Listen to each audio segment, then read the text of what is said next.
felt like I found what was always missing. Felt like, I wasn't enough because I was told regularly that I wasn't. Like as soon as I started drinking and using drugs, and primarily at the time it was weed, and I thought, this is perfect. I feel good about who I am now. So I decided just to do that forever. But when I got here, I thought, when I got to the program, like the fun is over. This is it. I realized it's such a doorway into an amazing journey that's, even when I'm not getting what I want, is pretty interesting. And a lot of times just a lot of fun.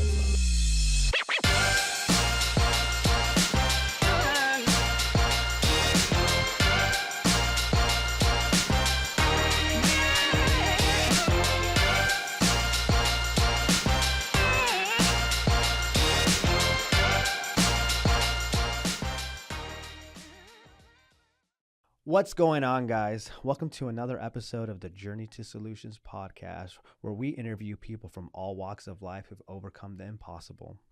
We shine light on one simple truth: no matter your past, no matter your pain, with the power of God, anything is possible. Today, we got a very special guest. This person has 21 years of sobriety in a row, right? In a row. He's an interventionist. He's also part of an organization called the International Bipolar Foundation. Which is big right now because I believe there's a lot of resources for people in addiction, but there's not a lot of resources for mental health. It's something that still people are learning about, and it's incredible that they're creating something to give those resources, to give that community, and to give that help that is so much needed. Because sometimes in life, we look at our mental health disorder as there's no way through it. People can judge you for it, but the reality is it's just like anything else. It's something that we have, and it's something that we can manage. He's an incredible person. This is my first time meeting him in person. We've talked on the phone, but he's very charismatic. He's very purpose-driven, and he just loves spreading the message of recovery. So I want to introduce Matthew Popejoy. Yes, sir. Yes, I got it. Yes, Yay. I got it. Yay. Yeah. Have you always been like this? Just very like charismatic and just like, I don't know, you just have like that energy. I don't know about always. I think I've always been goofy and just enjoyed making people laugh when I can. But kind of coming into my own through alcohol and drugs in high school.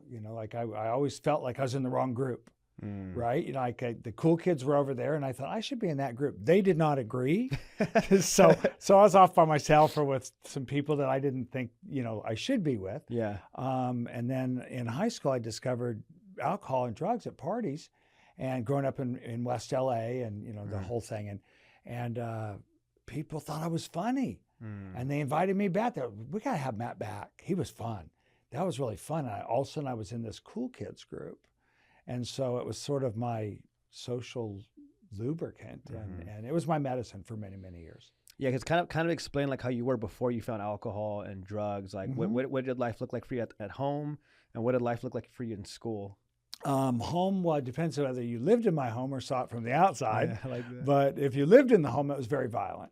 My dad was very physical, and it was abusive. But from the outside, everybody thought we were like the perfect family. And when you're being abused as a kid, you don't go tell people about it, right? And why is that? Because sometimes people, it's shame. And it's really you're embarrassed. And for me, it was just, he'd just beat the hell out of us when you get mad at some silly little infraction. And anyhow, so it was, growing up there was a lot of trying to manage other people's feelings. It's like tiptoeing around when I knew. Walking on eggshells. Yeah. Oh yeah. And so there's a lot of that and a lot of anxiety over that. And so and I tried to make people laugh, which I was pretty good at. But then, once I found alcohol and drugs, it was like I just felt like I found what was always missing. Always felt like, I wasn't enough because I was told regularly that I wasn't. Yeah. So I bought that storyline.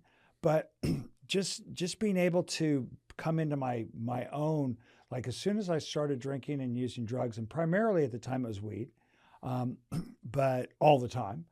And I thought, this is perfect. I feel good about who I am now. And so I decided just to do that forever. How old are you when you first started smoking pot and drinking? 14. So high school, right? Yeah. And it's very common, you hear that, right? When we're not getting that love that we need in the household, we don't feel seen, understood, a part of. No. We look for it. And if the drinking or the weed or whatever we try helps alleviate something, whether it's anxiety, whether it's fear, whatever, and then you're laughing with a group of people, and like you said, man, you're funny, you're cool. Yeah, it's like, who doesn't want to hear that when you're 14, 15 years old, right? It's like, so glad they feel that way. Yeah, I found my people. I did. And then, of course, I want to hang out with you again, and I want to drink again and stuff. Yeah, all the time. So there was a lot of that, and that just continued all through high school and then college. Most people kind of come home from college and sort of dial it back a little bit. I did not. I did not. And so it was my first exposure to the program was I had a friend come visit, and a friend from high school that we used to party with, right?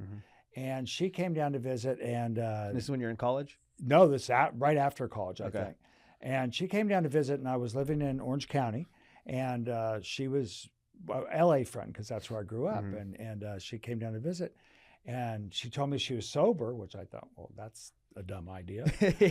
But I went to an AA meeting with her. Yeah. Oh, sorry. I went to AA meeting with her, and it was interesting, right? But I thought it was for her, right? And how did you, if you remember, what did you remember about that meeting that was interesting when you were in there? Well, I just thought it was interesting that these people would tell these stories, and they were laughing about them and stuff. And I thought, oh God, I don't know if I'd be laughing at all this, but it was funny. They were funny people, and humor always worked for me. Yeah. And so I liked that. And so I enjoyed that aspect of it. And then sometime after that, I ended up going to meetings, and I was still really young. I think I was 22, 23. And at that point, in that moment, did you think you had a problem with it? Oh yeah, I knew I had a problem in high school. Oh, so high school. Yeah. I was like, what did you start? I noticing? used to joke about it. Yeah. It's like, I'm an alcoholic. So just there was no. I love that T-shirt that said something about I have a problem with alcohol. I drink. I fall down. No problem. Or I don't have a problem with alcohol. Or some silly thing like that. And I always felt that way. I'm like, but I'm functioning, right? But I really wasn't. I wasn't growing up. I wasn't taking school seriously. I wasn't taking careers seriously. But I was fortunate that I was personable, and I always found gigs or jobs that paid well, primarily sales. Yeah. And that was at a time too when you're in sales that, it was normal to go out to lunch with an associate and have 3 or 4 drinks at lunch. And so it was a different culture, and so it kind of helped support my bad behavior. Yeah. And but at some point around that time, I went back to meetings, and I got serious, and I was going to this so long ago. I was going to young people meetings, and I stayed sober for a year, and then sometime after that, for some reason, I just the same old story: quit going to meetings, and after a while, I thought smoking weed would probably be okay because I went to AA and not NA. Yeah. So I started smoking weed and continued to do that for many years, and still didn't drink, but I wasn't sober because if I was awake, I was high. And so then eventually I was in Vegas with my wife, and fast forward many years, and everybody was drinking in this casino, including the people I was with. And I thought, you know what, if I go over to that bar and have a beer real quick, nobody will know because they're all really wasted. And at this point, how long has it been since you had a drink? Oh God, it had been like 12, 13 years. Oh, wow. But I was smoking weed, right? Yeah. So, but about 12 years, no alcohol. Yeah, you're no in alcohol. Vegas now. Everyone's drunk around. You're looking at the bar. No one's going to know. Nobody's going to, exactly. And it wasn't my first trip to Vegas, but on this particular trip, for some reason, the thought was just, nobody know. And so I did. And I went over the bar and down to beer real fast. And, in a very short period of time, it was back to vodka neat because you can drink that very quickly and get away from the bar again. Yeah. And nobody knew. So that's when I started sneaking drinking in with the weed, because this is way before dispensaries. So I couldn't always get weed. So when I couldn't, I would drink. And, but like typical alcoholic, once I started drinking, I couldn't stop. And so it was just the constant, sneaking, the sneaking around. I had to plan everywhere I was going to go, right? I had to think, well, how can I get wasted there? And how can I pull this off? And I remember getting up, being at dinner with my wife and friends. Nobody thought I was drinking. And I knew where the bar was, and it was on the way to the men's room. So I'd be like zip by the bar and I'd throw some money down on the bar and tell the bartender, when I come by, I want you to put a double shot of vodka neat on the bar. And when you see me coming, do it fast because I don't have much time. And so they were all, he's all on board. And, I went to the bathroom a lot that night, which is really bad. You're peeing a lot today. Yeah. Damn, I don't know what it is. All this water I'm drinking at the table. So anyhow, so it was a lot of sneaking around. Let me ask you this. When you look back at that time, when you had that drink, you started drinking again for that season of your life, do you feel like you weren't happy in life during that time? Do you feel like something was still missing in life? Like where? I think a lot of it was it wasn't working anymore. It was like for a long time, alcohol and weed were my medicine, and as long as I had those, I was good. But primarily it wasn't working for my wife. So I got here on a wife card. Yeah. She invited me to lunch one day and we had 2 young boys. My daughter wasn't even born yet. And the boys were like 3 and 4. And she invited me to lunch and I'm like, oh, this is really chill. We never do this during the week. We're at a nice restaurant in Fashion Island. And I'm like, this is nice. She goes, well, I didn't invite you here just to have lunch. I invited you here to tell you that you can keep doing what you're doing, but if you can, because she was on to me. Yeah. She goes, if you continue to do what you're doing, this is no way to raise a family and you need to get an apartment and move out. And that was my biggest fear was losing my family, now what? And so I agreed to, well, first I said I'd go to some AA meetings. She goes, no, you won't. You'll go to treatment. I'm like, oh. So, yeah. So I negotiated that at least it was a IOP program. Yeah. And so I did. But luckily for me, I found in that IOP program that was here in Orange County, it was the person who worked with my particular group every day was amazing.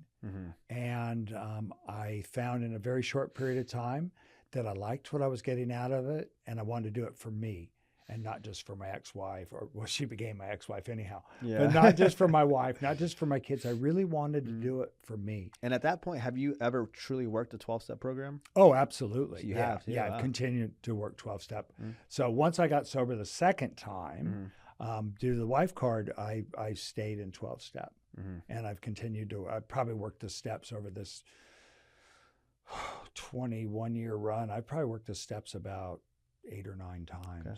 Now, that time when you get sober now, stay sober, before that, because you said you were going to meetings before that at one point, but you're still smoking pot.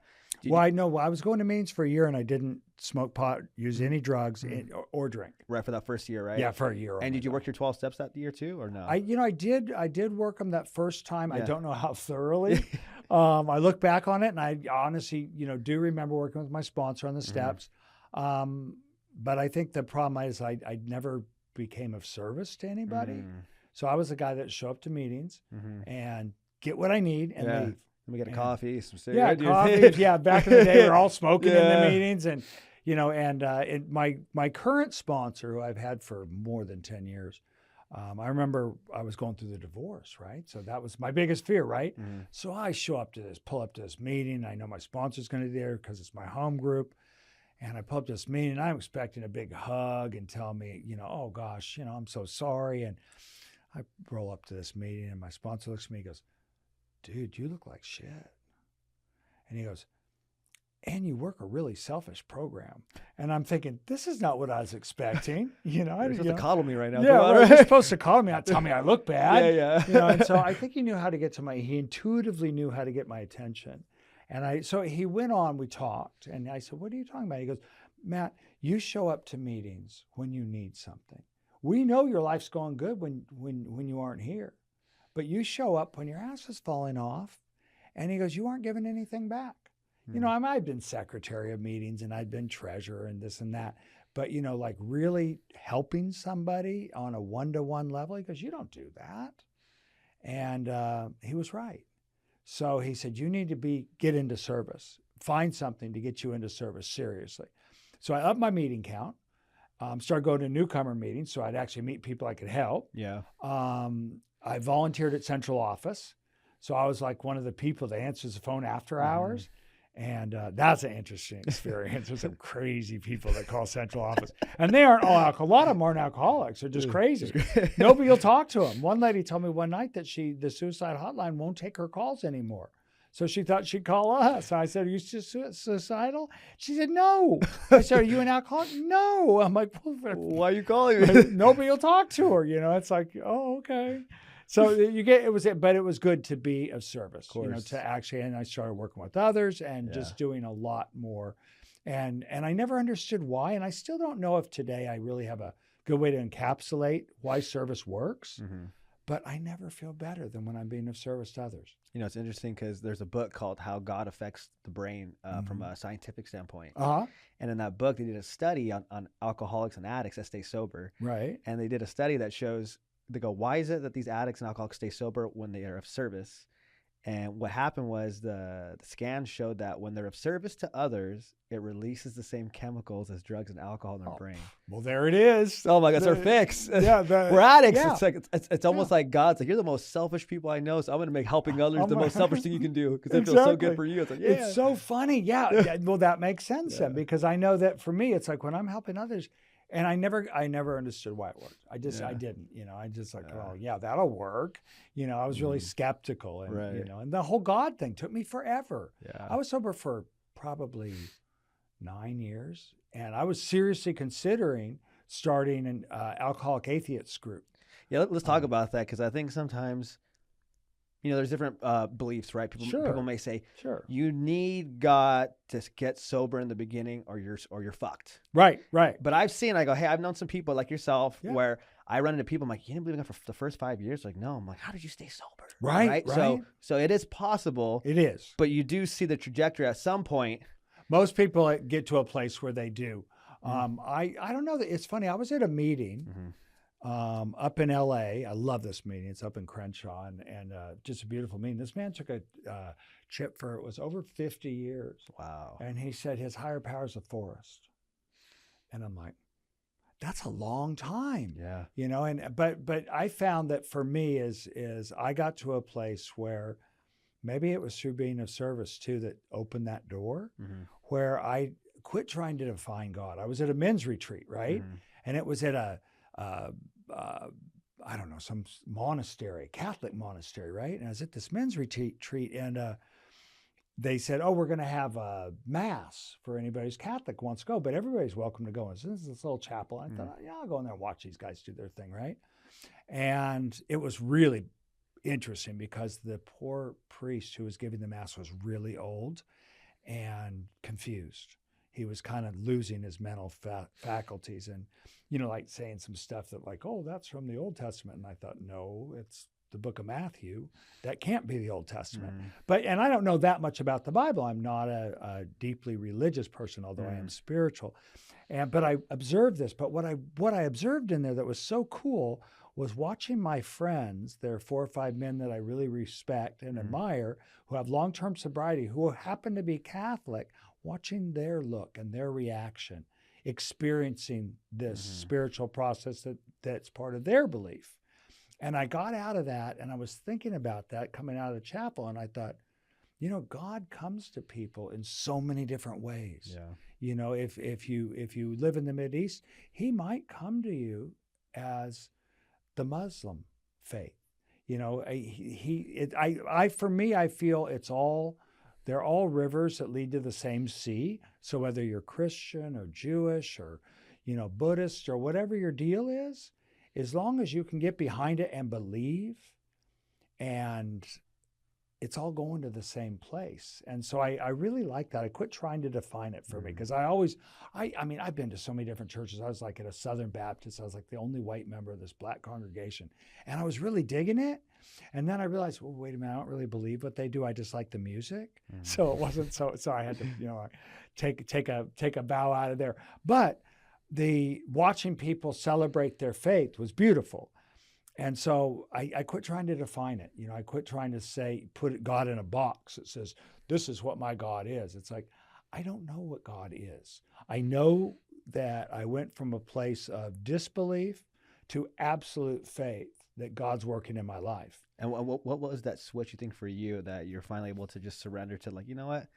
I believe. I think it was when I got into service. Yeah. I started to believe that, seeing the miracles in other people's lives and mine, and getting to a place that understanding, we talked about a little bit, but understanding that when I don't get what I want, that it's time to get curious, because that means God has another plan, and it's always better than what I had in mind. So, my life's taken so many crazy left turns and U-turns and diversions that I didn't see coming. And I almost laugh when I make plans now. It's almost like, okay, we'll plan this, whether it's a business plan or a long-term relationship plan. Sometimes it just doesn't go the way I thought it was going to go, and that's okay. Yeah. And I always use the GPS example. Our spiritual walk's like GPS, right? We may go the wrong route, but God will always guide us to the right one. Yep. Just depends on how many times we're going the wrong one. He's always going to bring you back. Oh my gosh. I'm stealing this from a friend, but he said he always endeavors to seek God's will for him in the gentle breeze, because as he tells it, and I had the same experience, is the first time God comes up behind you and gives you a little shove, a little push, a little nudge, right? To say, hey, whoa, wrong way. And I didn't ignore it. So the next time he come up and push a lot harder, I'd be like, what was that? But I'd ignore it. And the next time he'd come up and maybe kick me, and I'd still ignore it. And then as my friend puts it, he goes, finally he'd come up and hit me over the head with a 2x4, right? To indicate I'm going the wrong way. And he said, I'm tired of the 2x4 of life. I want to find God's will for me in the gentle breeze. And it's there if you look for it, but you have to remain aware and remember that it's there. And it's that daily spiritual practice that keeps us on that beam that is so much easier. That's working in recovery. Oh my gosh, it's so fun to explain to somebody that the way they're doing it is really hard. And they know it's hard. But what they don't realize is there's another way that's so easy. Life's not always easy, but there's that softer path that if you seek it, is so much better. Those days of having to figure out where I was going to get booze because I was going to be going to Disneyland, right? I'd always suggest we had to have lunch at the Disneyland Hotel because the food was better, right? And they served alcohol. That kind of nonsense, or having my different weed pens and stuff before they really had weed pens, but all sorts of different smoking devices in my car, and having Visine because my eyes would be red, and having baby wipes because they had all sorts of baby powder sent to them so I could wipe myself down before going into a business meeting, high as a kite. And it's like, that's a lot of work. I don't have to do that today. I just show up, be who I am. Yeah, it's such a beautiful thing when you understand the secret to life is that you can't control anything but how you react.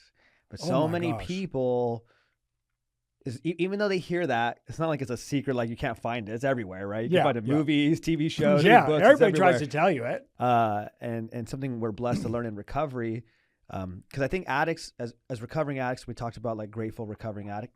I think the gratefulness for us is, if I don't live this way, I die. Yeah. Where versus other people, if you don't live this way, the consequence isn't that you die. You just basically be aggravated, annoyed, frustrated, and you can live like that till the day natural causes take you. Right. But us, it's like, no, I have to be this way. I will die today or tomorrow. Yeah. So I think we're lucky that we have such a heavy consequence, which allows us to be motivated to live this spiritual path. And the tools we're given.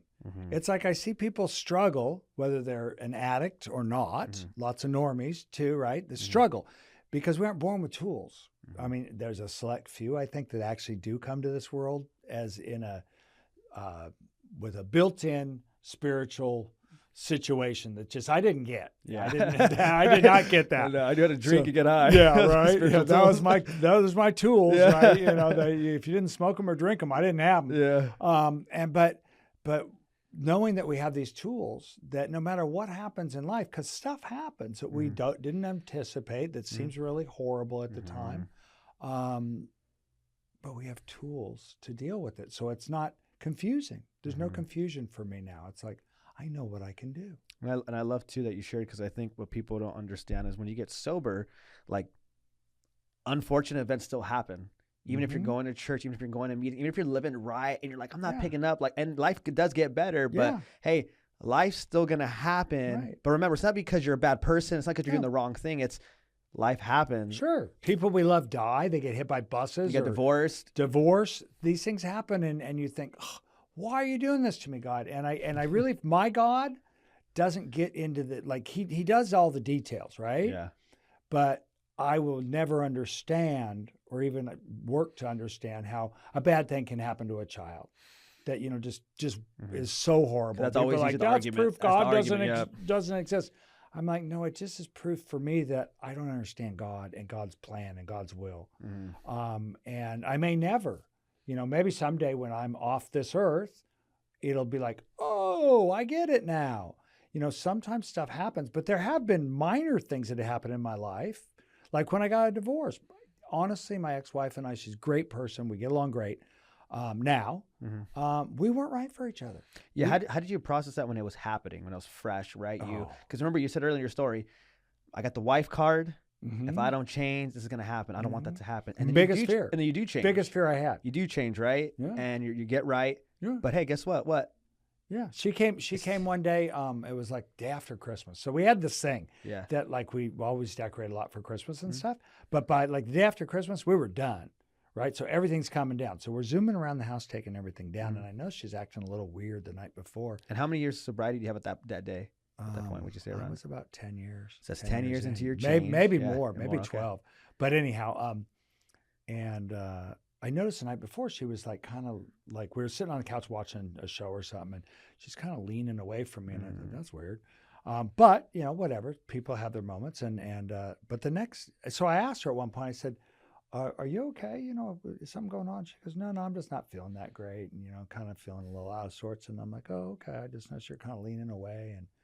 And she goes, "No, I said, well, if you're feeling bad, you can lean in, and still lean away, but, whatever." And so the next day we were cleaning up Christmas and we're zooming back around, grabbing stuff from all over the house, and we meet in the hallway. And I said, "By the way, how are you feeling today?" And she said, "Oh, no, I feel pretty good." And then we met in the hallway again. I got, "Hey, what I meant is like more emotionally. I was concerned about, I knew physically you were okay, but emotionally what's going on?" She looked at me, she goes, "I want a divorce."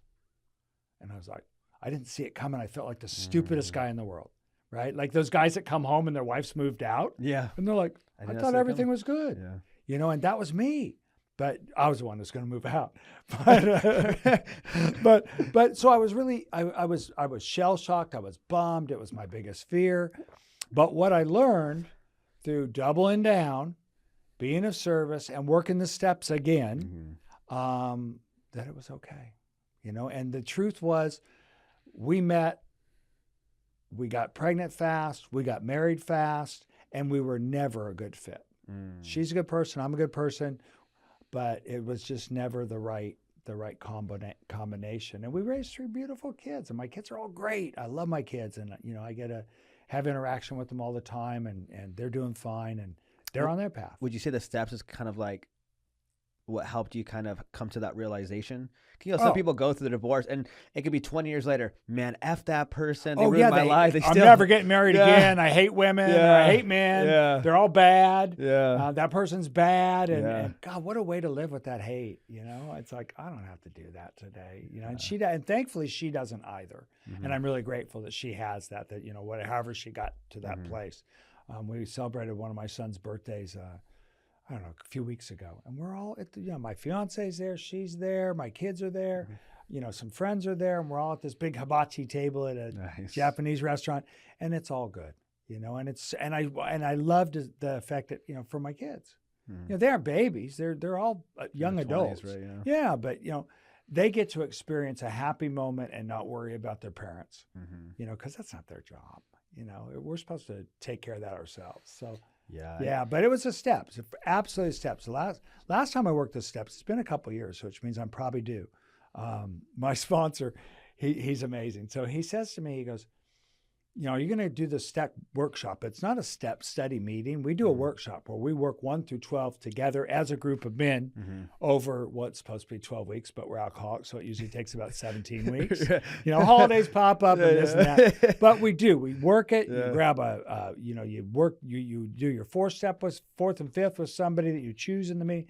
And so I'm thinking, I'm good. At that time I was like 17, 18 years sober. I'm like, dude, I'm going to a lot of meetings and no.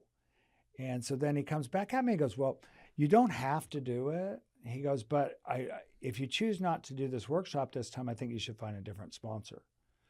And I was like outraged, right? So I called a buddy because I don't want to have a blow up with my sponsor. I called a buddy. I'm like, dude, can you believe what Dan just said to me? And I told him, I said, I'm like, that's a really crummy thing to do. And he said, huh? He said, well, Matt, do you think it'll hurt you? Well, at first he said, do you value Dan as a sponsor? I said, oh my God, he's amazing.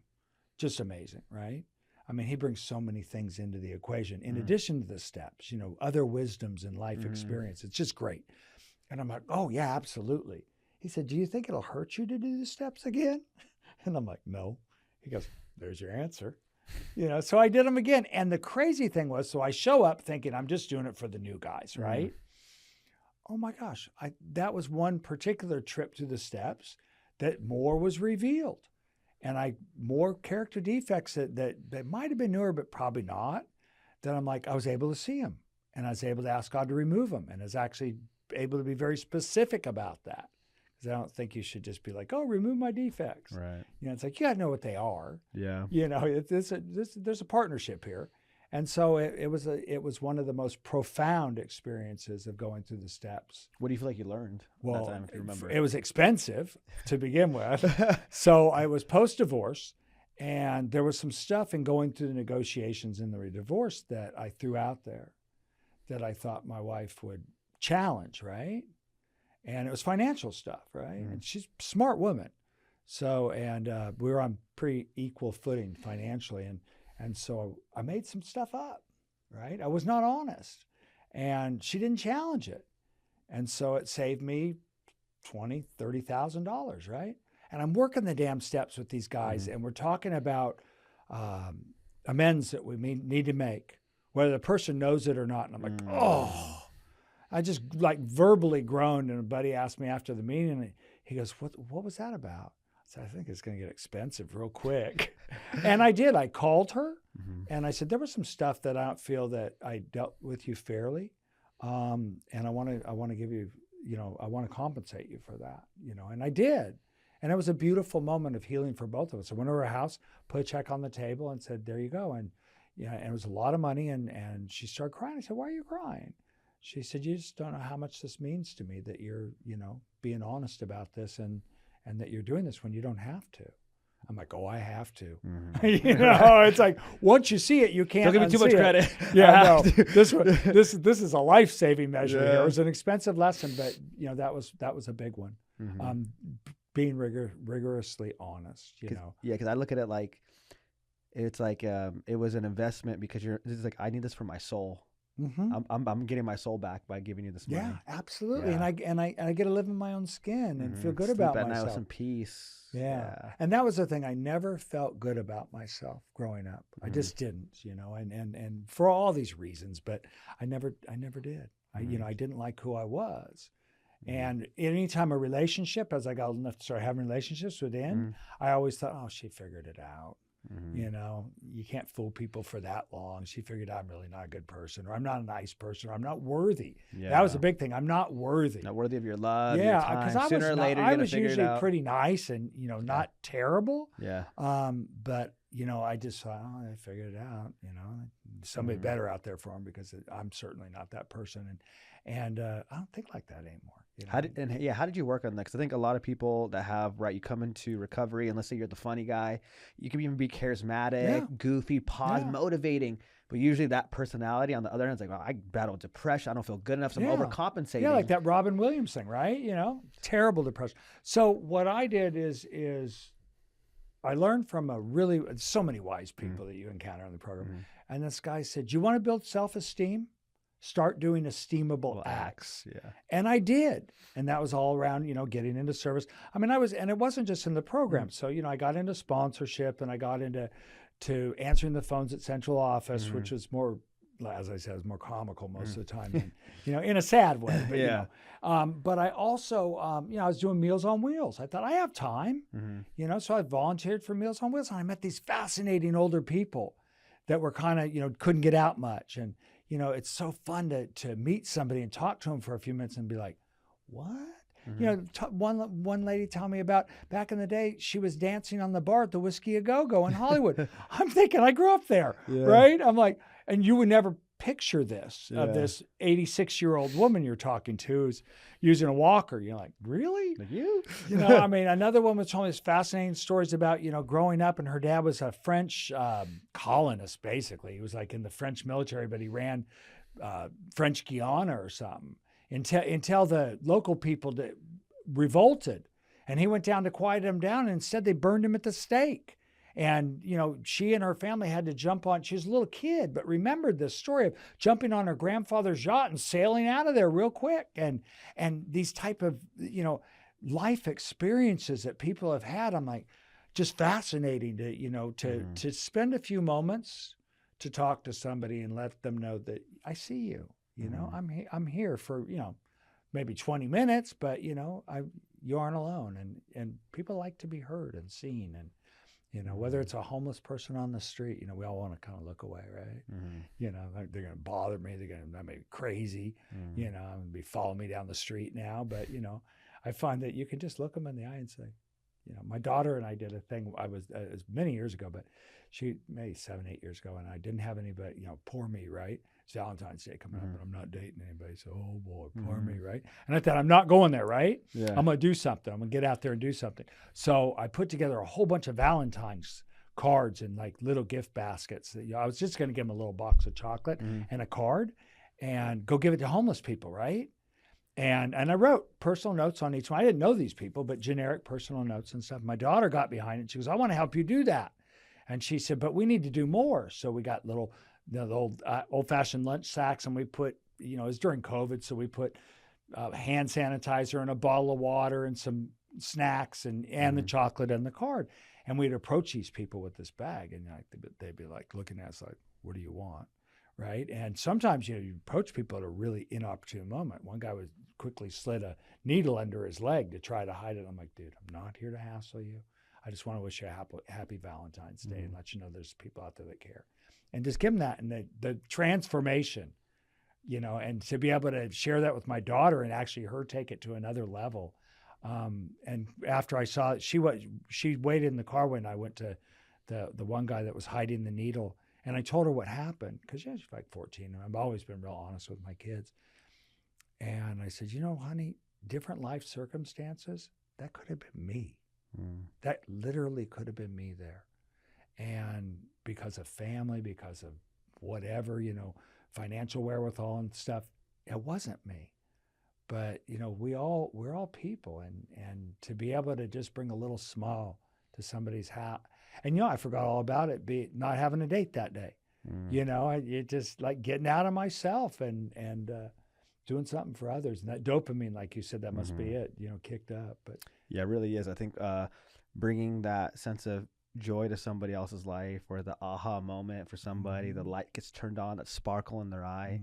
It's a feeling and an experience that's like, it's amazing. Oh, it's so much fun. And especially for people like us, right, that are in recovery, where it's like, we do battle this, I don't feel enough. Like this constant impending doom of anxiety and 1,000 forms of fear, and I'm not good enough, and insecurities, and then life's happening. And like you said, that's our problem, is how we respond to life. Well, yeah, what we do when that happens, because it happens, right? So now what do you do? You know, and I like to try to, as much as I can, carry that message, not just in meetings, but outside of meetings. You know, I think I mentioned that, you know, I got this silly thing where my daughter, I don't know, so my kids were calling me during that okay boomer thing. They were calling me, you know, they'd look at me and say, okay boomer. And I thought it was funny, but I didn't know what the hell they were talking about, right? Because probably I'm a boomer. And so I'm like, what is that? And they said, you know, go on, you know, on the internet and check it out and stuff. And so I saw it was like a way to dismiss people from my generation. And I'm barely a boomer. I mean, I'm clinging on to youth as much as I can. But, you know, I'm like, if I would have been born like 1 year later, I'd be Gen X or whatever the next generation. But I am. So technically I am. So I don't really relate to a lot of the boomers. But it was that way to just dismiss people complaining about young people, right? And I thought it was funny. I really did. And so I thought, one day I was at work and I thought it was so damn funny. I thought, I wonder if that license plate's available. And I looked and it was. So I ordered the plate, and then I went home that night. I told my daughter, I said, oh, we should do a YouTube or something. She's like, Dad, you do a TikTok. I'm like, what's that? And she said, so she downloaded it on my phone, because I guess I am a boomer, and downloaded it on my phone and said, just record yourself, record something, click the buttons and record yourself and do something. And so I did, and I'm standing there all awkwardly and talked about, my kids call me boomer, blah, blah, blah. They always say, okay, boomer. And I, ordered the license plate, and it's coming soon. And then she came racing into my room 20 minutes later and 30 minutes later and 40 minutes later. And the views just kept going up and up and up. So within a week, I think it was 1.2 million. Wow. So it was a lot, it was kind of viral. And so I started doing more parenting, goofy ass, here's what I'm making for dinner. Or, here's why I buy this kind of steak, because it's got a big bone and we have a dog that loves it. And, or here's how I get through the day with 3 teenagers, I have lots of coffee, and this is my coffee machine, just goofy stuff like that. Just being yourself. Yeah, just being me. But the kids really responded in a way that was so heartwarming. Like it wasn't just being liked, it was like they were reaching out and sharing stories about their personal experiences with their parenting, or parents, in particular their dads and absent dads. And it broke my heart.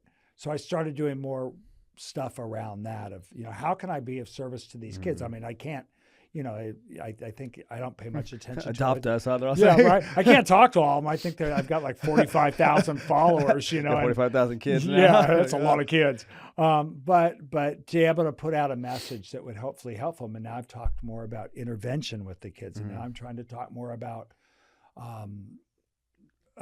mental health, because through the intervention, I'm doing more intervention for people with bipolar and different mental health conditions, and ended up getting involved in the Bipolar Foundation. And so doing all these different things, but wanting to sort of broadcast it through the social media, which I thought I kind of stopped doing it for a while, long time ago. I was like backed off, because I was like, I'm paying too much attention to how many followers and all this stuff. It can be, it's a whole nother one. And I'm like, I don't feel like this is important. And then the more I looked at it, and over time I went back to it, because I thought, I have an opportunity to help people here. It's not about, my ego and how many followers I can get. If I can just have one kid know that they're lovable, one kid know that they can get help for their addiction, one human whose life has changed a little bit, at least nudged onto a trajectory that could save their life, that's way worth it. And I get sort of emo about it, but it's a beautiful thing. Yeah. There's a YouTube channel actually, and it's about a father, and the whole YouTube channel is he's teaching kids that grow up with no dads how to work on their car. Yeah, how to fix the plumbing, little thing. I forgot what it's called, but it's really cool. But that's so cool. I liked it. I was like, I kind of like that concept. I go, why? Because I didn't learn any of that. Yeah. And this guy's literally doing it for people like us to learn tutorial videos of how to do stuff that a dad should teach their kid. Right. And if the dad's not around and the mom doesn't know how to do it, and and I love to do, so I do shit. My language is so bad. Probably a bad influence on these kids. But I do a lot of stuff with like little fix-it things. This is like my favorite tool, because I know how to do all that stuff. And it's so funny, because my dad's favorite tool was a hammer. If he couldn't fix it with a hammer, it didn't get fixed. I mean, he really wasn't. He was an executive, and things got done, but it kind of represented his personality. I'll beat on it with a hammer till it either dies or works. And I don't know how I did, but I learned some of these things from experience, I guess. I don't know. I mean, I love gardening. I had a neighbor when I was like in 11, 12 years old who rototilled up a plot next to his for me and taught me how to garden, and that kind of thing. That kindness, I mean, I don't remember a lot from that age. I mean, I do, but not. But I remember this day, that man's name was Mr. Hidalgo. And it's like, why would I remember his last name? Because it was so profound that he showed me a kindness and love in my life at a time when I wasn't getting it.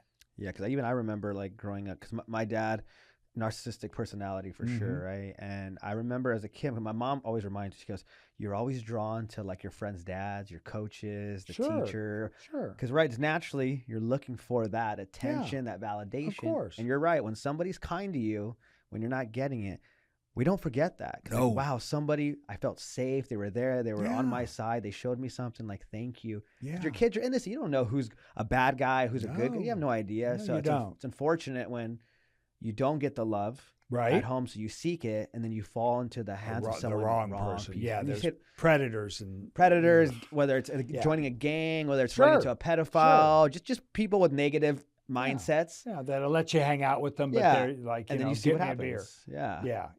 And so that profound influence that one person can have on you that sets your life in a different direction, even if it was just for me in that case, the love of gardening. Because I get so much joy out of it today, and I get to grow stuff and make stuff look good.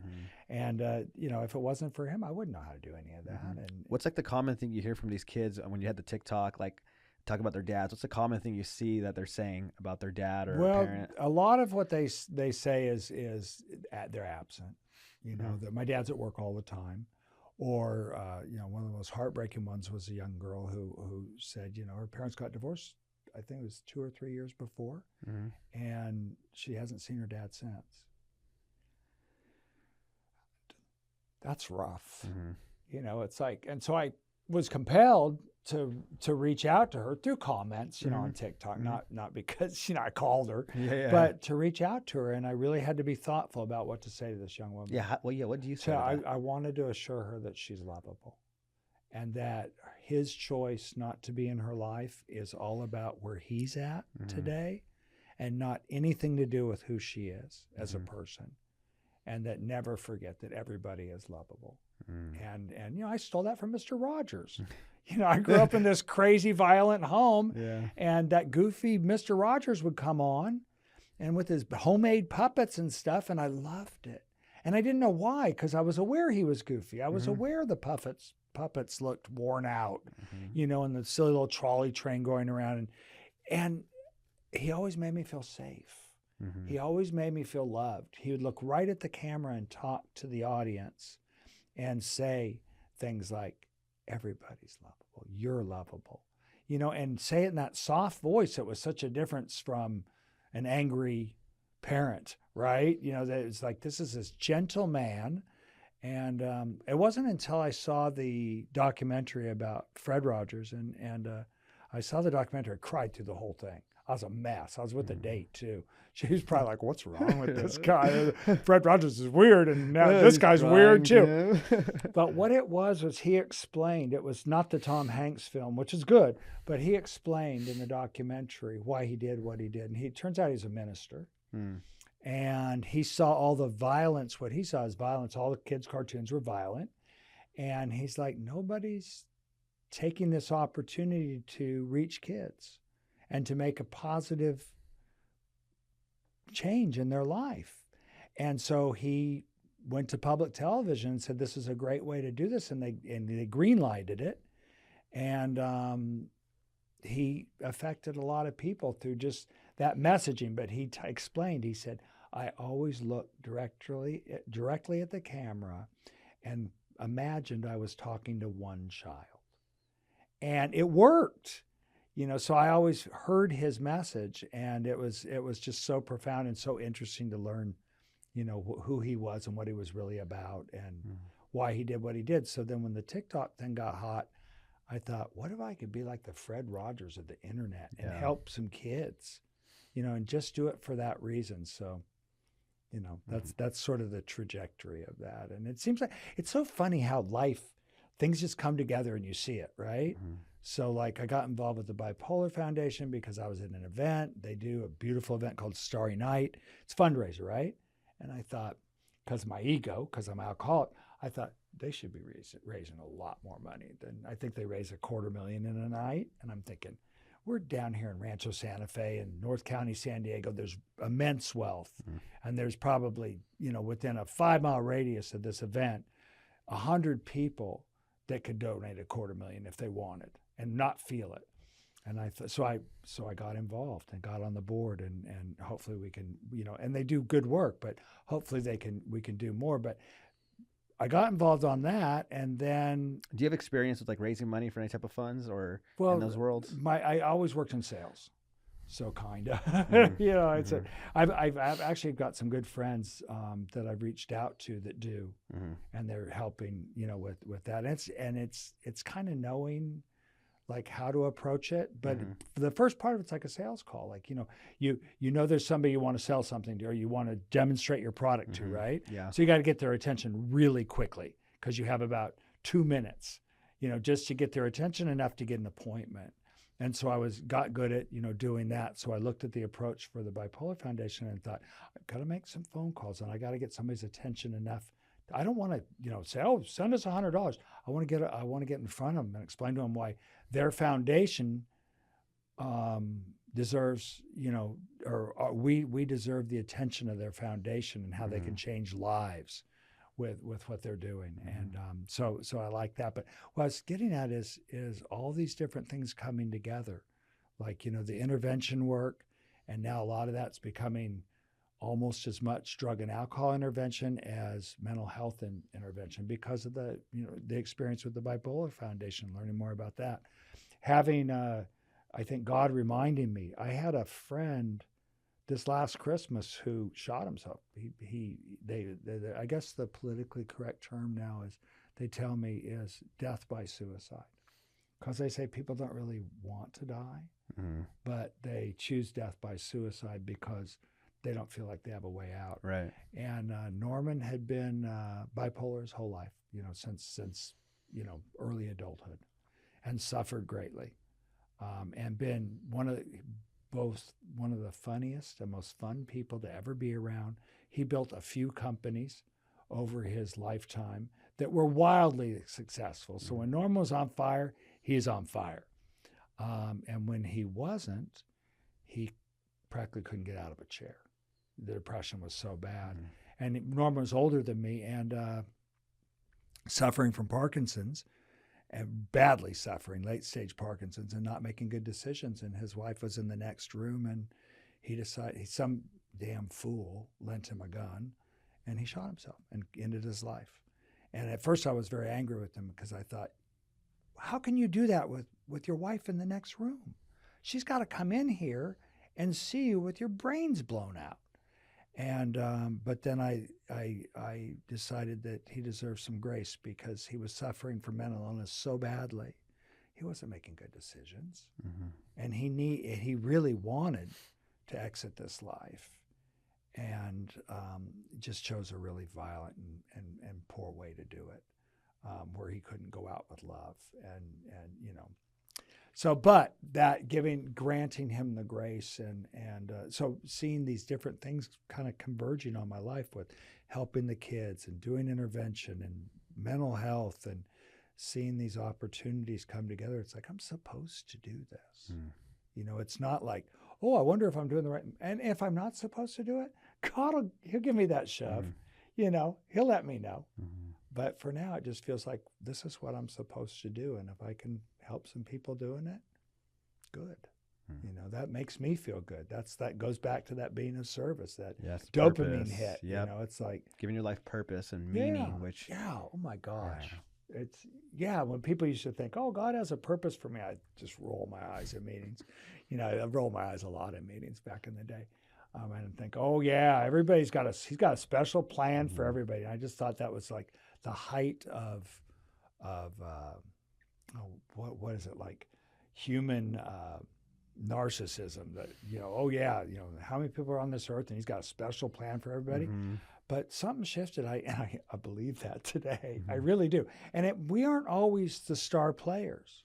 We might be a pawn. We might be set in a place to do something that's going to create another action on somebody's part where we'll never know why we were involved in that little scuffle, or that little good thing, or that little fender bender. We don't know. But I believe it all happens for a reason, and I don't need to know why. Sometimes I'm granted the good fortune of seeing why. Usually it's a couple years later, but I'll be like, that's why that didn't work. Yeah, we say, right? You can't connect the dots until you look back. Yeah. So don't worry about understanding it right now. No. One day you will. Yeah, when exactly. you look back, but right now, just have faith. Just go with it. That's that faith, right? That's the difference between believing and having faith. Like, I got to a place at first where I kind of believed in God, but I didn't really know what God was. And then the next place was faith, where I didn't care to define God anymore. It's like, God's got this. He does have a plan. He's got my back, and everybody else's backs too. And if we just seek to stay on that path, it's going to be okay. And, and I've drawn from so many different things. There's a Swami up in Tribuco Canyon that I used to go listen to him speak all the time. And he just a beautiful soul. And he doesn't care what religious faith you have. I mean, they have pictures of Jesus on the wall and everybody else, That's so cool. And so cool. And he was the one that I stole all these are just rivers going to the same sea from. But anyhow, but Swami said that if you're thinking, this is, I think, from the Hindu holy book, the Bhagavad Gita. Yeah, Bhagavad Gita. And he was reading this one passage, or translating it, because it's certainly not in English. But he was reading this passage where it's like, when your life comes to an end, if you are thinking and contemplating the greatness and the all-encompassing God that you chose in your life, you will certainly go into God's hands when you pass. And it'll be okay when you pass. Like, you'll be okay with going. And I find that when I'm on that spiritual beam, although I have all sorts of plans, I'm moving to South Carolina in a month. I'm engaged to be married. I love being involved in my kids' life. Someday I hope to see grandkids maybe, or whatever. All these things I'm excited about. Excited about, doing something with the TikTok and doing something with New Life, the intervention people, or our intervention group. And, doing all these things, right? I'm excited about all this stuff. But I was thinking last night, and I thought, I'm in a pretty good place. And if God decided to take me today, I'd be okay with that. I don't want him to, right? If I get a vote, I'd say, no, not right now. I'm enjoying the ride, and let me do some good. But if he did, and I got bad news, and I thought, oh, this is it. I'm not going to make it through this, or I think I'd be peaceful about it. And I've seen people in the program do that, where it just blows my mind. Where I see people are suffering badly from cancer, and they know they're going to die, right? They're trying to buy more time, and they're wearing a chemotherapy device and all this stuff. But the grace which they conduct their life. And some people who do survive, but they go through it with this grace that's not a, why me, God? Why are you doing this to me? It's like, this is just supposed to happen, and I'm going to do my best. And if I could be at that place when God decides to take me, I'm good. And that's why we have to practice the spiritual principles every day. Yeah. You have to stay on that beam, because when you don't, it doesn't take but a few minutes. There's a what's that, the name of the prayer that, and I'm not, like I said, I'm not a big religious person. We use a lot of meetings, and it's not the Serenity Prayer. The St. Francis prayer? Yeah. And where it's, he talks about something about, I'm having a senior moment.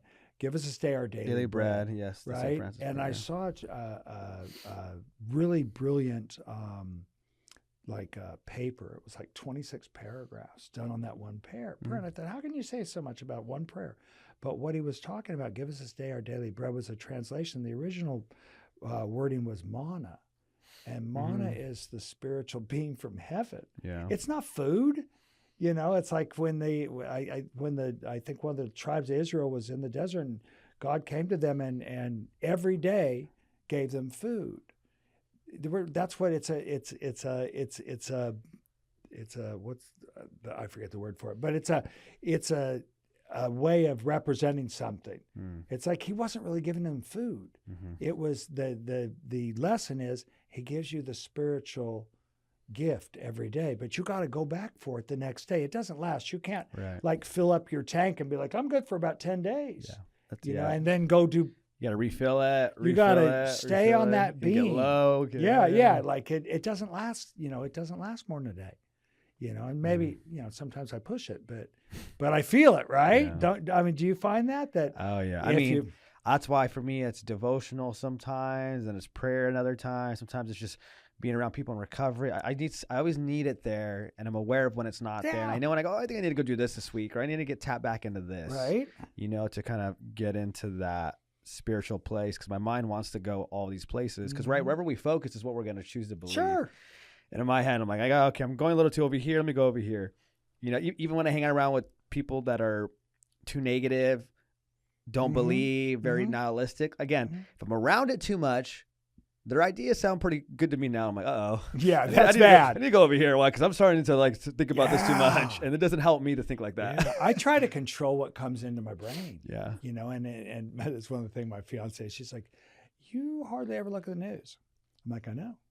And she's like, don't you think you should know what's going on? I'm like, not really. If something bad's really going to happen to us, like the world's going to end, I'm sure I'll hear it from somebody next to me. That's why I always tell. I say, you know, when really big news events happen, somebody tells me, and then I look into that a little bit. I said, but a lot of what we hear is negative programming, and I like to try to stay positive. And a lot of it too, like, you know, right? It's still entertainment. What do you mean? They're going to show what's going to sell. Why? It's still a business. To stay a business, we got to show what's going to sell. They're going to word it differently. Yeah. So instead of me having to go down this rabbit hole, I'm just not going to. Yeah, I'm not going to go there. I'm not going to stress out. I mean, if I focus on many of the events in our country and our world today, I get all wound up. Yeah. But you know what? Does my knowledge of those events change them at all? Right. No, it changes me in a negative way. And so unless I'm going to take action and go out and join a protest or work with an organization that's trying to propose a different way, a different solution, I'm all for that.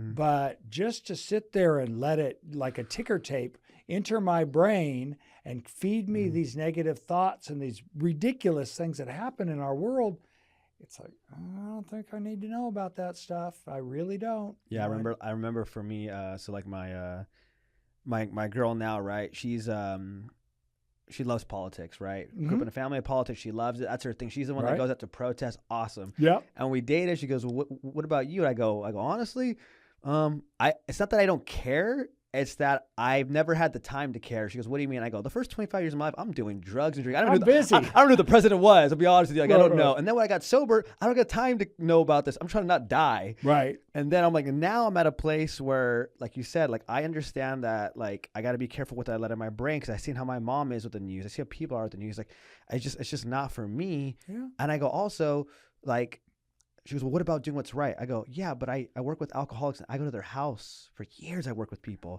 communities that I care about. I'm involved. Right. That's what I do. But if I want to focus on all this, I can't control that.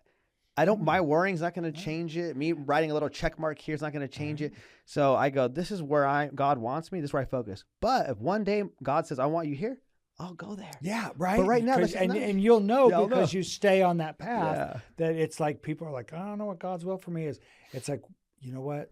Focus on it more, because when you really do, it's obvious. For me, it's not like, oh, should I do this? And you know what? If I'm wrong, He'll let me know. Yeah, if I'm wrong, I'll let Him let me know. Yeah, because you telling me I'm wrong doesn't work. But if God lets me know, trust me, I'll listen. Heck yeah. He knows how to speak to me. And another thing too, I've seen with people trying to help people, because you talked about, the Bipolar Foundation is like, and rehab. I used to see this with people that want to start nonprofits in the addiction world. I want to start a nonprofit. Great. To help out addicts, amazing. By getting them into treatment. And I go, okay, you know how much it costs to get someone into treatment? They're like, yeah, we'll raise, let's say $40,000, get someone. I'm like, you can raise $40,000, give it to someone, and the next day they can take that and leave treatment the next day. They wouldn't do that. It's a gift. No, addicts will do that. Have you met an addict? Yeah, they don't care if you raise 40. They don't care if it took you 10 years to raise that money. It's not personal. It can happen. So I used to tell people, be very wise with how you want to help out the community or do things. Find a realistic approach. Because sometimes, like, right. So again, like watching the news. If I watch news every day, it will change. That's not how it works. It doesn't work. If I do this thing over here, people are going to listen to you. That's not how it works. Right. How about? And do we even know when we watch the news, like your partner says, well, don't you want to do the right thing? I think politically, do we even know what that is sometimes? I just read a book, and I won't like plug the book, but it's fascinating. Massive book, right, about the Silk Roads and, going from ancient Mesopotamia through today in the Gulf states, and looking at a different perspective of what these trade routes mean and what these different and why we have so much trouble in the Mideast. it's like we earned it. We signed up for that. We did some real, shocking stuff. I wouldn't even go into it, but stuff where I was like, what? Stuff that I was alive when this was going on. Everybody thought, that, so-and-so was a really bad person. And so we had to go take over his country and bomb him, do all this stuff. And it's like, yeah, we're also, they didn't mention at the time, 30 years before, we're also the country that our CIA put him in charge and supported him for all that period of time and lied to him a week before we bombed him, telling him to go do something. And it's like, and I'm not trying to put down the U.S. I love being here. I love the benefits and the things that we get. But, having that paradigm shift of like, what if we looked at this through the eyes of a Saudi? What if we looked at these through the eyes of an Israeli, and say, what's that look like? Because we were raised in Western education, and Western Europe and the U.S. that's the center of everything, and it's like, yeah, not really. Yeah, that's why like history fascinates me when you look at stuff, right? Of like, again, it's not a God doing this. It's not this culture, that culture. It's just people being people. Look at parents. Think about words that used to be said. That's racist, but at one point that was normal. That's why they say that. It's not that they're a bad person, but they were raised at a time where in that time that was to them normal. That was normal. And what do we do as we grow? Generations, we change, but there's still the ripple effect of damage now. There's still the residue. Right. And so trying to like you said, like sometimes I'd rather just, I don't know anymore. Yeah. Because the more I look into things, I'm like, well, then that, I didn't know that. And then looking at perspectives of everybody, right? The reason why maybe they don't do this thing that we feel like they should do, there's probably more to it. Yeah, everybody's got their story. Like, two people getting a divorce, right? And they both have their story. Their story, and they seldom agree on that story. And even when they aren't trying to make the other person wrong all the time, that's why when the police come to a crime scene, they get as many witnesses as they can, and it's amazing because every person they interview very often has a different view of what happened. And so they're almost looking for like, well, what's the consensus? Yeah, what's the pattern? Where is it? Where's the similarities? Yeah. That's why sometimes people are like, I'm trying to tell you, it was him. Why are you not listening? It's like, it's not that they're not listening. Imagine how many times someone has said it's him and it wasn't. Yeah. So they're trying to say, hey, let me just hear it. I hear you. Let's just walk through this, and then let me get this, and I need to see first. Yeah. Because if we act on impulse or one person's story, we might be wrong. And it happens. It's not personal. That's why, like, with me, I'm very, I always use that visual of you're next to a guy in a car, you look over, right? His windows are up. And your friend goes, look at him screaming on the phone, probably screaming at his wife. I go, no, I think he's singing. Yeah, right? What? How do you know? And he rolls down the window and he is singing. Oh, I love that. Wrong, but we only knew because he rolled down the window. But if he didn't, both of us would believe have our a very truth. different thing. Yeah. So always believe nothing of what you hear and half of what you see. Right. What we see, gosh, our minds are so good at making up stories. Like somebody cuts me off on the freeway and I think, oh, that jerk, when How dare they do and that somebody helped me with that a long time ago, and they said, I always like to think that what if he's just had a phone call that one of his kids or his wife's in the hospital and he's racing to get there, so is he still a jerk? Right. Oh, well, no. Right. Like, so I just try to give people the grace of, and maybe he really is a jerk, right. But it makes me feel a lot better to put it in that sort of thought process and be like, you know what, he's got somewhere to be that's a lot more critical right now than what I do. And that's why I love the thing we learn in recovery. I think it's based on the 6 and 7 step. If you read the book Drop the Rock, it talks about the mirror effect. Usually what annoys you about someone is a reflection of you, and that's how you get to look at a defect that you possibly have, but also to give that person grace or to change. Wait, I hate when someone does that. Yeah, you do that. Yeah. Wait, what? Yeah. Wait, is that how people feel when I do it? Probably. Sure. Oh my gosh. So even like, understanding things like I have ADHD. You know how many times oops, I didn't mean to do that. So me too. I'm like, they probably got ADHD. Gosh, yeah. They got lost. I'm so quick on the road because I get so distracted when I'm driving. I'm the worst. I'm a terrible driver anyhow. My kids all assure me I'm a bad driver. Where'd you go? I think we're back in 6th grade right now. Hold on. Yeah, right. Exactly. Yeah. And so, but I'm, so I get honked at a lot, and But I'm real quick to throw up my hands like, sorry, just be real apologetic. One, because I don't want to get shot, but two, because, I realized right away, it's like, yeah, I didn't mean to cut that person off. I didn't realize they were there. I'm glad we didn't have an accident. That was, my bad. And even when sometimes somebody races up next to you, because now they're going to tell you about it, right? They're mad. And I'll roll down my window and right away just mea culpa. I'm so sorry. And usually people are like, oh yeah, no, it's But because you don't want to add fuel to the fire. There's people are crazy. And it all sort of parallels. Do you want to bring love to this world, or do you want to bring anger and hate? And I don't want to have anything to do with anger and hate. Not that I don't have moments where I get a little angry, but I don't want to hold on to that stuff. It's corrosive. Yeah, it's poison to us. Yeah, someone hurting you. I remember when I was a bartender.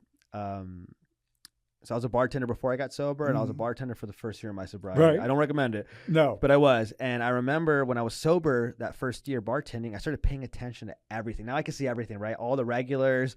We're like, oh, they come here all the time, but why? This person talks about how much they hate their wife, they hate their husband. And I remember this one guy, right? He was with all the young kids, right? This older dude, he had all like the 20-year-olds, they're all drinking, beer chug, all that shots. And then, of course, midnight comes around, he starts crying out of nowhere. And I'm like, hey, are you good? Because, bartenders were therapists. Yeah. He goes, my wife left me. And I'm like, oh, I'm so sorry. I'm like, how long has it been? 20 years. Oh, no. And in my head, I go, it's been 20 years and you're still here, angry at it, hating it, and drinking about it. It's a long time and to like hold you said, on to that. and that's what happens when you hold on to that anger and that pain, is it just hurts you. Yeah, so many times in the program, we get to learn by doing something. And I remember one time, and I've already worked the steps several times. And so I'm going to my sponsor. I'm like, I've discovered something really bad, and out of discretion, I won't go into what it was. It wasn't something I did, but it was something that somebody did, and I was in a relationship with them. And I was like, wow, no idea, right? So I went to my sponsor, and I'm like, oh, man. And he's like, oh, yeah, what I want you to do is we're going to work a quick fourth and fifth step on this. Because I had a huge resentment to her and another person that was involved in this sitch. And so I'm thinking, really?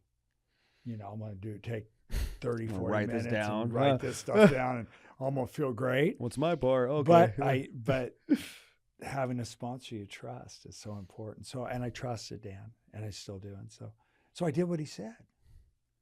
And it was a miracle.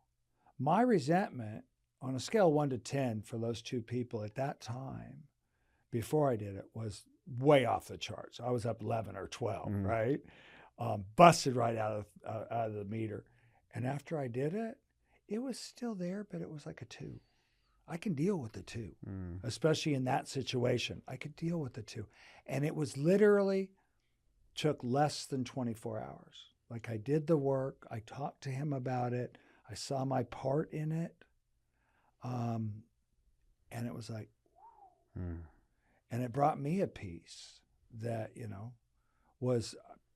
that was a miracle. Like, unbelievable. Like, somebody would have told me that, that about, like, when he told me to do it, I thought, oh, Dan, come on, this is the dumbest idea you've had. But it works, and having that person you trust, and we get to see it work in other people's lives. So yeah, that finding your part in things, right? It's not that the pain goes away fully and I'm healed. I just lowered the pain level by looking at it in a different way and seeing that my part, and that kind of helps me. Okay. And then you still walk through it. Yeah. You still got to do the work. Yeah. But that helps a little bit. I remember I had 3 years sober, and the person I was with, I found out was cheating on me, and we just lived together. And at 3 years sober, and I truly thought the only reason why I was in a toxic relationship was because of my addiction. And then when I was with someone, we moved in, we lived in Irvine. I got a car. I mean, I was the hope dealer. I'm like, look at my girl, super hot. Like, God, you're good to me. Yeah. Right. Yeah. And then that happens, right? And I remember just, for me, it's always the worst for me is that, right? Like, oh my gosh, because again, I'm not enough. I knew it happened again. They did that. That's why. She figured it out. And I remember, luckily, God, I called my AA friends. They picked me up. I moved out the same day. Yeah. And I'm crying to God, why'd you do this to me? Why? Yeah. And God's so funny to me. He goes, well, didn't you want to save money? I'm like, yeah. well, guess what? Now you don't have rent, you know? And so that little perspective helped ease the pain. And then the fourth step right after that was, like you said, it's like, well, how did you guys meet? You know what I mean? And like, was there any red flags maybe? And maybe did you move to little things? It's just like, oh, well, I guess. Yeah. It's like, well, maybe, maybe that was something you should have looked at. And it's like, damn, okay. Yeah, we can look at our own choices and our behavior, right? Like, you know, there's for a lot of years when I was first sober, before I was believed, you know, really believed. Like at first, my higher power was the group as a whole. Mm-hmm. I'm like, I'll just, you know, put that out there and that'll work. And then, you know, and then it morphed over time, thankfully. But, you know, I used to be angry. I didn't even know it. I took a 10-year chip, and a bunch of guys in my home group shared with me that they used to call me Angry Matt. Really? Not to my face, but I thought I was being funny, right? I'd come and tell these stories about my wife and my kids and you know, and looking back on it, I was so mad. I was so angry. You know, so a lot of the destruction in my marriage came from my anger. You know, it's like, I see that now, you know, how could you stay in love with somebody who's angry all the time? Mm-hmm. You know, a healthy person couldn't. Mm-mm. You know, and you know, so there are a lot of things that contribute to things that, you know, we like. It's easy to play the victim, but it's the most painful path to take. Mm-hmm. You know, I don't want to be the victim. Yeah, being a victim just hurts you only. Yeah, taking responsibility hurts in the moment. Yeah, but guess what? Your life at least going to go in a better trajectory. And who can you change anyhow? Mm-hmm. We can, if we really work hard, we can change ourselves, which will change what we attract. Yeah, that's why. So I tell people, I go, hey, if you don't work on that thing that's causing all this pain, you will repeat it. Mm-hmm. And I'll if this was a casino, I'll bet all my money you'll repeat it if you don't heal it. I don't care. Yeah, absolutely. I will. I'll put all my money on you're going to repeat it. Yeah. And I think people, again, and this is just people in general, people have a hard time believing that to be true. Sometimes, nah, this is different. Yeah, this is different. It's like, I've heard that one before. Why? Because I've said that. Yeah. And hey, it may not hurt this year. It may not hurt next year, but it will hurt. Yeah. Because it will repeat it. Yeah. And you see it happen with people. Yeah. And when we don't change that, we almost have to medicate, right? How do I accept this instead of me facing the fact that it's me and I need to walk away and change it? I'd rather just medicate this and deal with it. And pretend it's not there. And numb it. Yeah, pretend it's not there. But sooner or later. Which for us is really bad. Oh, yeah. Right? I mean, it's death. Mm-hmm. You know, sometimes it's a long, slow alcoholic death. Sometimes it's a car accident because we're drinking and driving. Sometimes it's fentanyl. Sometimes it's, you know, whatever. Depression, suicide. There's so many things. There's so many things that can take us out when we don't stay on that path, which makes, you know, even surprised. People hear me today. My buddies that have known me for a long time. They're like, even today, it's so weird to hear you talk about God in a meeting. Because you were the guy that, like, the one guy, there was one guy named Miracle Mike who was very Miracle Mike was always talking about. He was the biggest trigger for you. Miracle Mike's here. Miracle Mike was always talking about his God. In fact, there was a meeting I used to go to all the time at noon, and I stopped going to it because Mike bugged me so much. Then I moved to a 6 a.m. meeting near my home, and I was there like 2 months, really feeling the groove, like the meeting. Guess who walked in? Miracle Mike. Mike was there, so I think he had a lesson for me. But it would drive me crazy, right? Because he would always bring up his particular God and just make me nuts, you know. And so I would always share right after him. Of course, yeah. Felt like point, counterpoint. Yeah. You know? By the way, if there are any newcomers here today, I need you to know that you can do this without God. You know, here's what I'm doing, and you know, you don't have to choose his God or my God. You know, you choose a doorknob if you want. I don't care. Just believe it. And while there's some truth to that, the problem was that he was bugging me so much. I felt I had to do that. Yeah.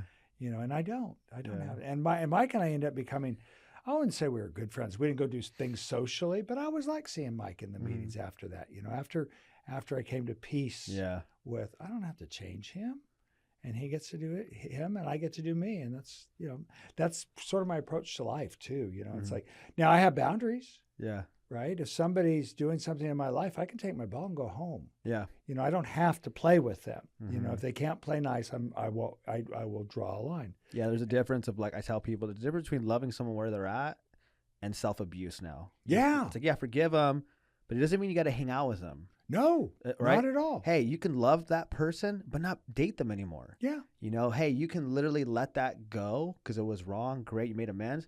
it doesn't mean you need to bring them back into your life. No. There's that fine line. There's this divorce lawyer that I'm obsessed with right now because he's such a good storyteller. Right. And he goes, sometimes when you fall off a building, it feels like flying for a moment. Until you hit that floor. And the reality kicks in, and I love that, right? It's like, hey, so true. It's just you gotta, you really gotta look at things, because he was saying how like the divorce rate should be higher, and the success rate is not always based on healthy relationships. Though he goes, there's a lot of people that are still married that hate each other. Yeah, hate each other. So to me, I don't consider that a part of data for a successul marriage. No. So with anything in life, right? Your relationship to anything, self, things, people, like you're right. You gotta, hey.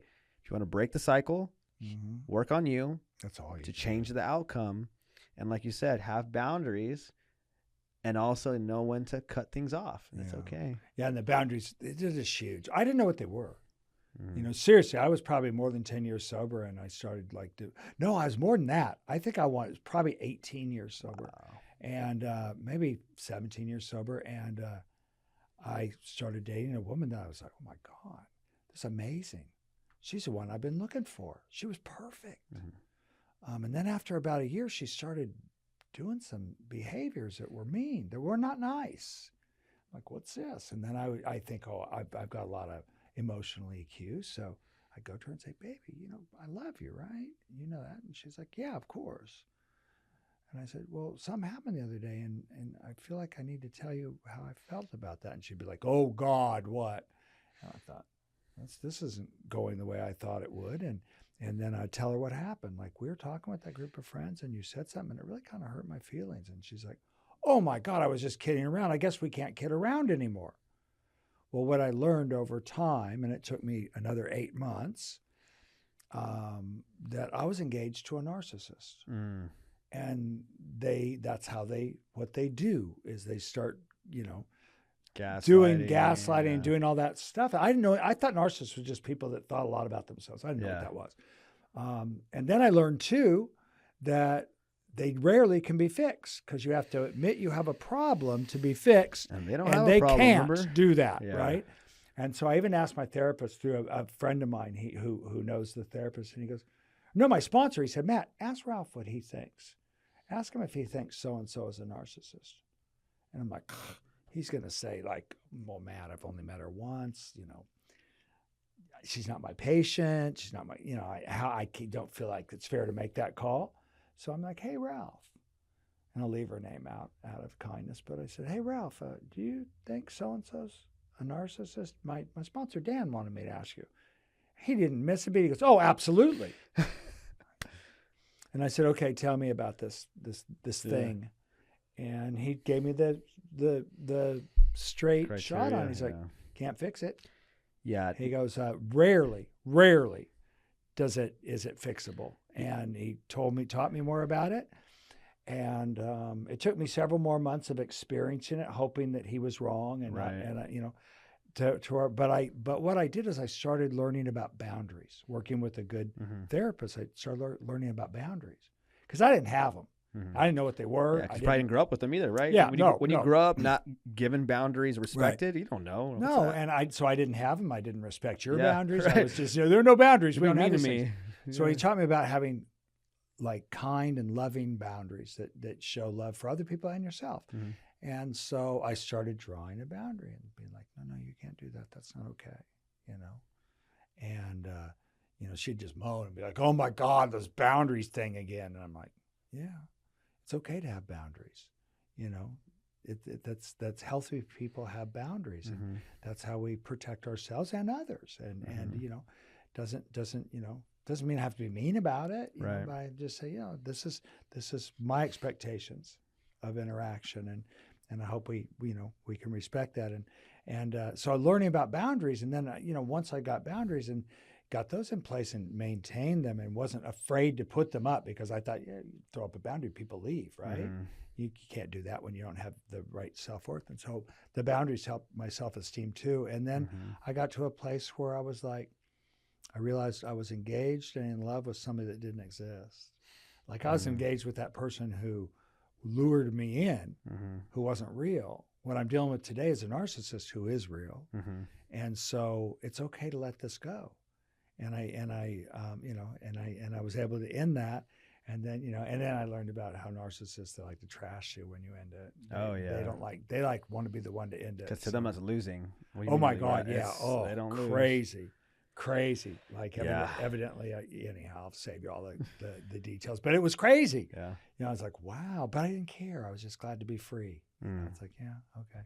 That's why I love brutal honesty, like conversations with people. And it's like I would tell people in treatment, word of advice, everybody who doesn't have kids right now, never, ever have a kid with a true narcissist. Oh, absolutely. Never. Because guess what? That experience of having a co-parent, it will be hell. And there's nothing you can do to change them. And then you have some people like, yep, he's right, my ex. And you see he's like 20 years later, it's still like this. Mm-hmm.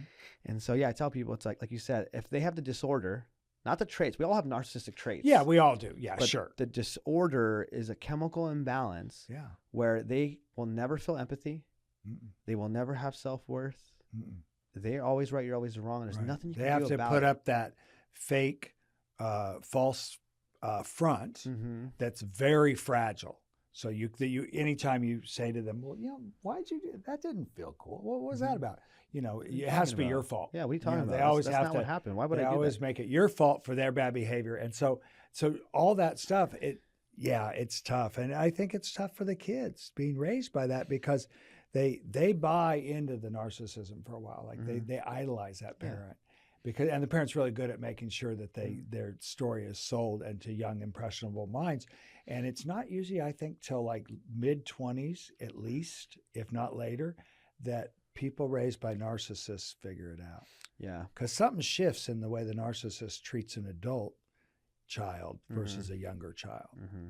I mean, it's always been there, but there's an insight that grows in the younger person. Yeah, I think more awareness, more you kind of start seeing what's really going on. Yeah, because you kind of had that, right? Yeah, it's the same. That's why for me, I can like see like, that's what for me. Anytime I'm around a narcissistic person, I'm like, oh, trust me. Like my girl was like, I'm afraid you're gonna get manipulated by my parents. All my exes do. I go, look, honey, I was raised by one. I work as a professional one. I see right through it. I could there. I'm not even doesn't right away. Me. I know. Right away. I don't want to waste my time because they're very engaging and charming at first. Oh yeah, charismatic. Oh my God, they are so much fun. And that's amazing. That's incredible. And it's just like, you don't even know me. I know what's happening. I'm cool. I'm chilling. Yeah, right. Yeah.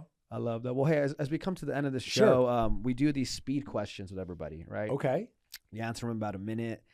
And my first speed question for you is, what are 3 books you would recommend to somebody that could completely change their life? Oh my gosh.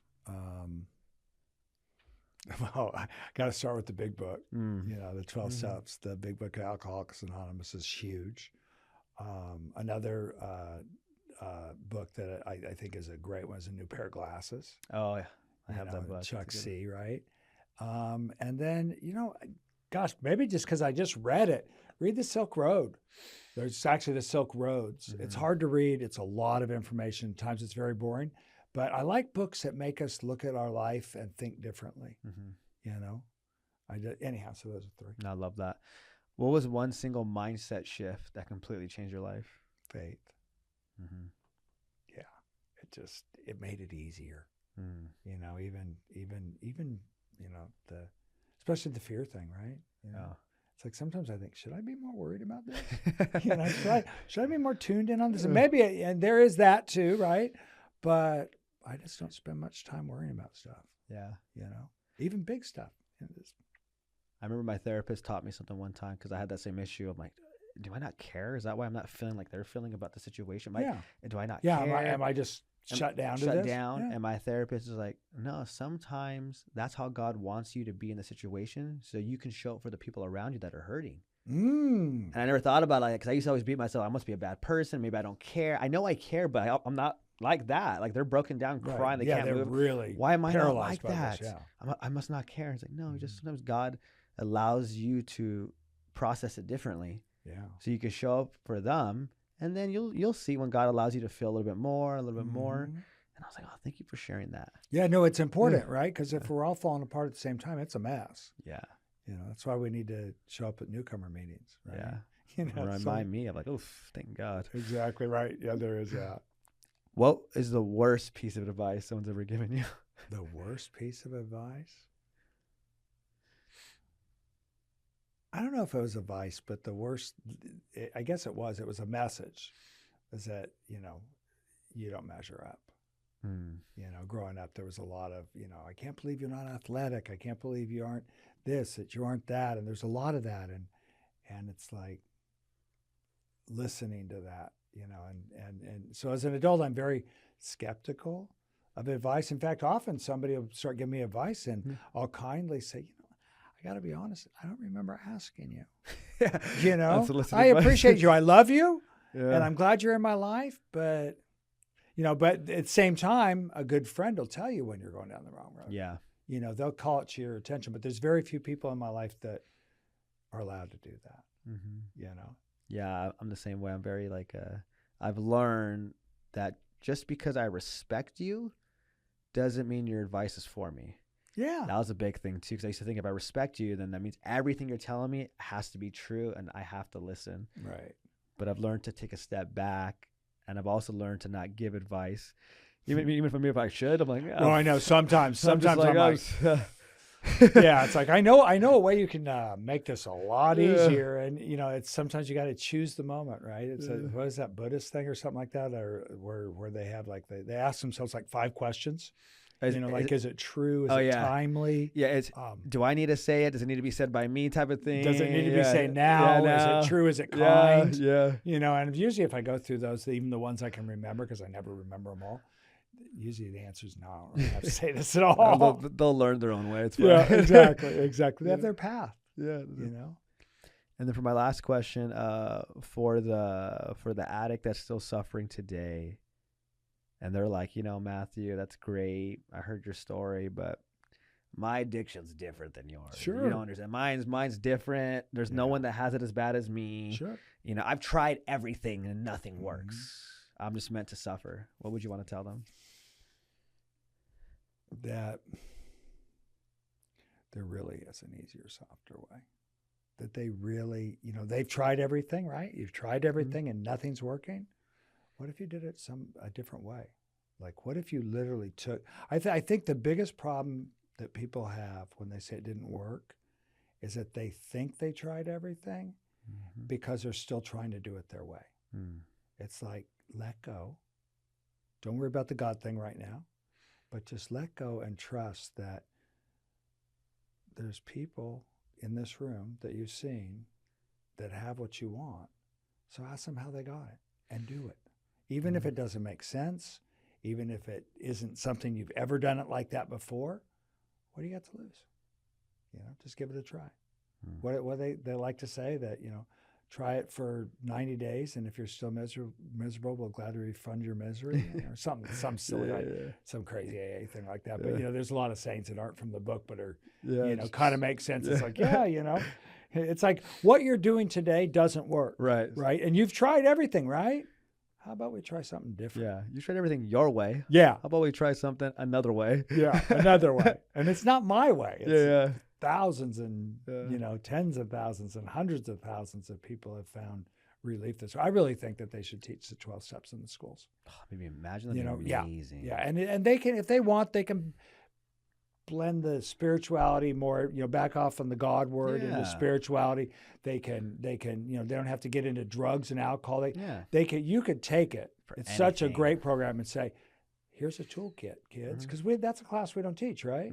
Teach people how to, you know, do their arithmetic 2 + and 2, this chemical makes this chemical. It's like, let's talk about the war history, which may or may not be true. You know, all this stuff. But you know, it's like, wait, what if we taught them how? I gave them a little toolkit. Life that they could take into life. Tools. So, and that's how my kids have been raised. You know, they aren't perfect, but they're damn near. They're doing really well, and not because they're out there running corporations and stuff, but they're happy people. And they know that if they do get into trouble with drugs or alcohol or just with life, there's a solution. My daughter one time, I'll finish with this because I know we're there, but my daughter went to see me. I got to speak at a pretty big meeting, and she said, I want to go. I'm like, okay. And I've always been very candid with my kids as they got older, and as, you know, and about, what these meetings are and why Dad gets 2 birthday cakes a year and all this stuff. And so I've always been that. And so Ivy, my daughter, went with me, and she sat in the audience at this meeting, and afterwards she came up to me. She goes, "I never knew your whole story." She's like, "And you and I realized?" And I said, "What?" She goes, "The more I learn about AA and the program, that's how you raised us." I wouldn't sit there and say, "No, you have to work on the 4th step," but I would say, look at your part in things. The principles of it. Giving the principles, giving the tools to my kids. Be honest, creating a safe space. Like, let's talk about it. Yeah, like having boundaries. All this stuff comes from my path to sobriety, and it's been so many people's paths, and I just hope I can help other people to realize that life is really amazing and fun. A lot more fun than, I have a ball today, and when I got here, I thought, I got here. My life is over. Not to your studio. Yeah. But when I got here, I thought, when I got to the program, the fun is over. This is it. I'm going to play bingo now and go to the library. Oh my God. And now it's like I realize it's such a doorway into an amazing journey that's, even when I'm not getting what I want, is pretty interesting. And a lot of times just a lot of fun. Yeah. No, I love that. Well, what if people want to check out your TikTok, since you're about to get back on it now again and do some stuff? What's your TikTok handle? It's OK Boomer Dad. OK Boomer Dad. Yeah, and it's the same on Instagram and Facebook. And my fiance, because she's a normie, is like, we got to get this up. I was doing it for a lark and all fun, so she's doing all that. And the intervention, if you know anybody who needs help, I do interventions also at times, just to help people. Obviously it's a business, but we do pro bono work too. Is there a phone number that people reach out to that? The best thing to do is just go to the website. What's the website? newlifeintervention.com. Perfect. So so it's newlifeintervention.com. And so that's another part. And then if you're interested in the Bipolar Foundation, you can just reach out through the New Life website. You can go to it's International Bipolar Foundation. I think it's IBPF.com. It might be .org. I should know these things. I'm on the board, but sorry, too many things. One of those work. But reach out to me on TikTok or anything, and I'll follow up and do all that fun stuff too. So. I love that. Well, I just want to say thank you so much for driving up here from San Diego. Thank you for your vulnerability, your wisdom, your humor, just who you are. Thank you for sharing that with our audience, and thank you for doing what you do one day at a time. Thank you.